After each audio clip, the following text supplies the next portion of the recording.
먼저 이제 부동산 시장의 투자 시장에 대해서 좀 이해를 하시려면 이 부동산 간접 투자 시장에 대해서 좀 먼저 아셔야 될 것 같아요. 그러니까 그 국내 그 부동산 펀드 리츠가 도입이 된 게 제가 알기로 한 뭐 2000년 그 IMF 지나고 나서 그 구조적 리츠가 생기고 뭐 이러면서 좀 우리나라에 이제 리츠 법이 생기고 부동산 투자 회사법이라 그러는데 리츠가 생기고 그러면서 이제 점점점 그 간접 투자라는 그 부동산에 대한 간접 투자라는 개념이 생기기 시작했습니다.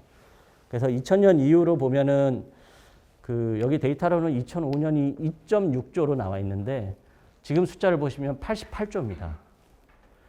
연간 보시면은 리츠가 27%, 펀드가 28% 성장을 했고요. 어마어마합니다, 이게 성장이.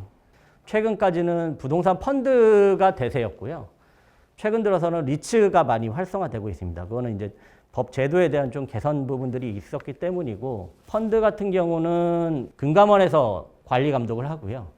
리츠 같은 경우에는 이제 국토부에서 관리를 합니다. 그러다 보니까 서로 관할도 다르고 법도 서로 다르고 그래서 어떤 게 더 장점이 있고 단점이 있냐 하면은 과거에는 이제 펀드 쪽이 많이 좀 장점이 있었습니다. 그러니까 펀드 같은 경우에는 이 설정하기도 되게 간단하고 시간도 굉장히 짧고 뭐 이런 면들이 있고, 리츠는 반면에 반대로 좀 기간도 길고 뭐 이런 부분들이 있어서 펀드가 많이 활성화가 됐었고요. 그 이후에는 이제 리츠가 많이 활성화돼서 지금 이제 많이 설정이 되고 있습니다. 두 번째로 보셔야 될 게 이제 섹터에 대한 건데요. 과거에 보시면은 이제 오피스, 지금도 뭐 계속 오피스긴 하지만 부동산의 그 투자의 전통적인 강자라 그러면 오피스입니다. 그래서 임차인이 있고 임차인의 안정적인 수익률을 바탕으로 해서 투자를 하는 오피스가 가장 많이 투자하는 유형이었고요. 그 다음에 이제 나온 것들이 리테일입니다. 리테일 같은 경우에는 뭐 롯데나 이마트나 이런 것들이 마스터 리스로 해서 확정된 기간에 임대 수익을 깔아주다 보니까 투자자들이 안정적으로 투자를 할 수가 있었거든요. 그러다 보니까 리테일 쪽에 또 투자가 많이 몰렸고, 그 다음에는 이제 호텔 쪽으로 좀 많이 갔습니다. 그래서 2015년 전후로 해서 그 호텔 같은 경우는 이제 우리나라에서 특별법이 생기면서 그때 그 중국 투자자들이 많이 몰려오니까 호텔에 대해서 증축할 수 있는 연면적을 좀 늘려주는 상향 제도들이 생겼었습니다. 그 기간에. 그러면서 서로 호텔에 투자하겠다 뭐 이런 일들이 많이 있었고요. 그래서 호텔에 대해서 투자가 많이 있었고, 최근에는 뭐 물류, 그래서 거의 부동산 하는 사람들이 요즘 물류밖에 안 본다고 할 정도로 물류를 많이 보게 됩니다. 이거는 결국에는 이제 코로나에 대한 영향이 있는 거고요.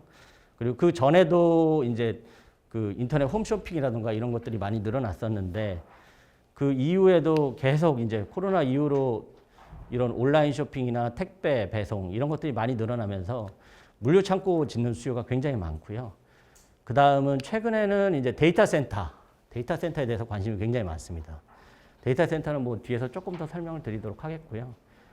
그 다음에 마지막으로 이제 골프장도 지금 뭐 여기 골프 치시는 분들 다 있으실 것 같은데 골프 부킹이 굉장히 어렵지 않습니까? 그만큼 그 코로나의 어떻게 보면 수혜 중에 하나가 이제 골프장이라고 얘기를 하는데, 골프장에 대해서도 가격이 굉장히 많이 올랐습니다. 그래서 홀당 지금 뭐 거의 100억까지 얘기할 정도로 골프장에 대한 수요가 굉장히 많아지고 있고요. 그래서 이런 그 부동산 투자 유형에 대해서 굉장히 다양화되고 있고, 이거를 이제 연도별로 해서 보시면은 양적으로 볼 때는 요 가장 밑에 있는 오피스가 가장 투자되는 많은 물량을 차지를 하고 있고, 그 다음에 리테일, 물류, 호텔 뭐 이렇게 나눠져 있습니다.